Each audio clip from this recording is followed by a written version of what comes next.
Saya sesi yang mau diceritakan, saya saya. Nah, selanjutnya kami akan langsung saja membahas hasil proyek kami. Yang pertama dari saya yaitu latar belakang. Nah, dalam pendidikan, salah satu yang penting dalam membangun sumber daya manusia yang berkualitas. Sekolah sebagai lembaga pendidikan formal yang memiliki peran strategis dalam membentuk generasi yang berilmu, berkarakter, dan berdaya saing. Nah, keberhasilan sekolah itu dapat diwujudkan dan tidak hanya ditentukan dalam kurikulum maupun sarana dan prasarana saja, tetapi juga sangat dipengaruhi oleh kualitas kepemimpinan kepala sekolah tersebut. Nah, kepala sekolah itu adalah yang menentukan arah. Pemimpinan kepala sekolah ini berperan penting dalam menentukan keberhasilan sekolah. Kepala sekolah yang efektif mampu menciptakan suasana kerja yang kondusif, memotivasi guru dan meningkatkan mutu pembelajaran. Namun pada kenyataannya masih banyak nih sekolah yang menghadapi berbagai tantangan seperti rendahnya kedisiplinan, lemahnya kolaborasi antara guru dan staf, maupun kurangnya inovasi dalam proses pembelajaran. Oleh karena itu, penting untuk meneliti bagaimana gaya kepemimpinan kepala sekolah yang diterapkan serta dampaknya terhadap kinerja sekolah secara keseluruhan. Penelitian yang kami lakukan ini berada di penggunaan kepala sekolah di sekolah SMK swasta Papa Aziz, di mana untuk mengetahui bagaimana gaya kepemimpinan kepala sekolah yang diterapkan dan bagaimana pengaruhnya terhadap kinerja guru maupun staf di sekolah. Selanjutnya saya akan dijelaskan materi kita mengenai tujuan penelitian. Baik, saya akan menjelaskan tentang tujuan penelitian. Penelitian ini bertujuan untuk menganalisis gaya kepemimpinan kepala sekolah, mengetahui pengaruhnya terhadap motivasi kerja guru dan staf, serta mengidentifikasi kelebihan dan kekurangannya dalam pelaksanaan kepemimpinan sekolah. Terus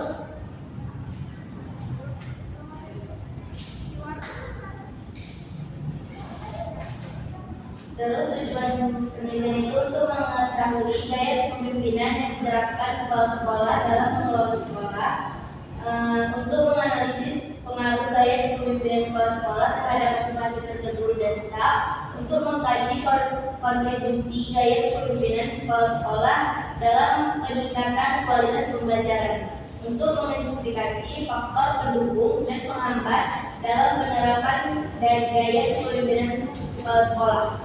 Terus untuk merumuskan strategi yang dapat diterapkan kepala sekolah agar gaya kepemimpinan lebih efektif. Baik, saya sampaikan. Nah, selanjutnya ada materi metode penelitian yang akan dijelaskan oleh Tia. Baik, metode penelitian ini dilakukan menggunakan kuesioner yang diisi oleh anggota kelompok berdasarkan pengamatan langsung di sekolah. Instrumen penelitian menilai beberapa aspek kepemimpinan seperti tanggung jawab, keteladanan, kemampuan manajerial, transparansi, integritas, dan kedisiplinan kepala sekolah. Data kemudian dianalisis untuk mengetahui kategori kepemimpinan yang diterapkan.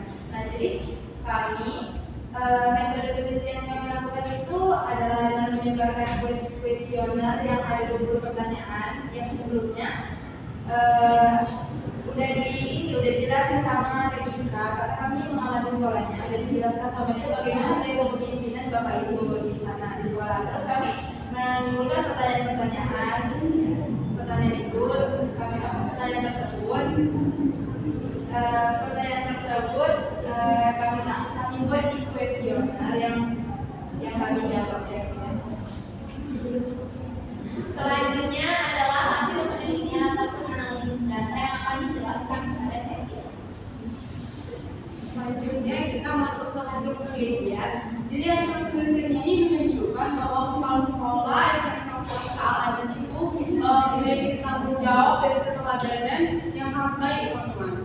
Jadi kepala sekolah itu mampu mengelola administrasi dan program sekolah secara efektif, serta menjadi teladan bagi guru dan siswa. Namun masih terdapat kelemahan pada aspek transparansi, konsistensi kebijakan, integritas, dan kedisiplinan pribadi. Jadi secara keseluruhan, kepemimpinan kepala sekolah berada pada kategori baik dengan rata-rata skor itu 78,5%.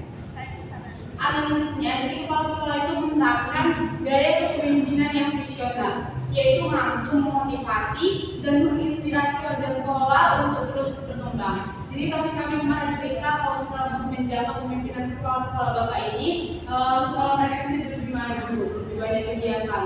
Bahkan di setiap kegiatan kecil sekalipun, Bapak ini selalu mengusahakan untuk hadir.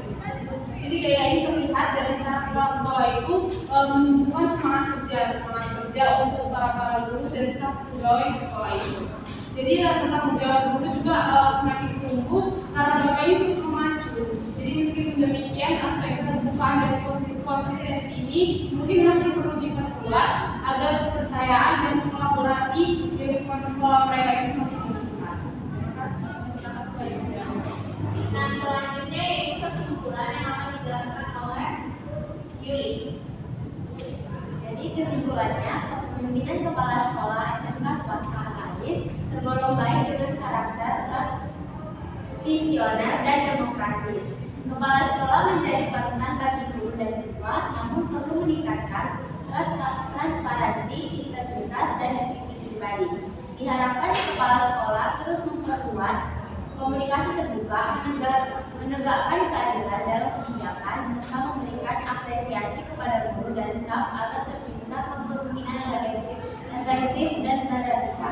Nah, jadi kesimpulannya, kepala sekolah SMK Al-Aziz ini dikatakan baik karena kepala sekolah menerapkan gaya kepemimpinan yang visioner dan demokratis.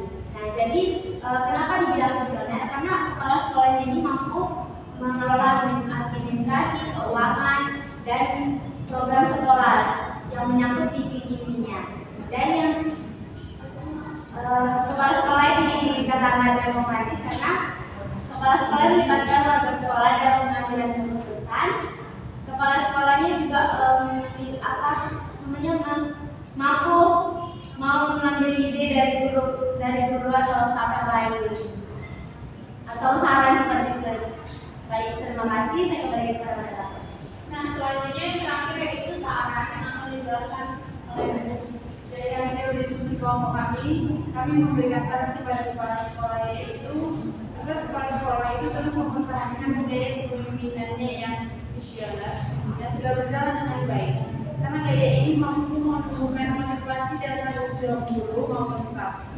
Namun, kepala sekolah juga memperbaiki beberapa aspek penting seperti transparansi pengambilan keputusan agar setiap kebijakan dapat diterima dengan terbuka oleh seluruh warga sekolah. Selain itu, konsistensi dalam menerapkan aturan dan disiplin pribadi sebaiknya lebih diperkuat agar menjadi teladan yang baik bagi siswa dan guru. Kepala sekolah juga disarankan untuk meningkatkan komunikasi dua arah dengan guru untuk meningkatkan komunikasi yang memberikan kepala sekolah juga diberikan saran untuk meningkatkan komunikasi dua arah dengan guru serta memberikan penghargaan atas kinerja yang baik. Baik, saya sarankan kepada Anda. Nah, itu dia penjelasan proyek kepemimpinan pada kepala sekolah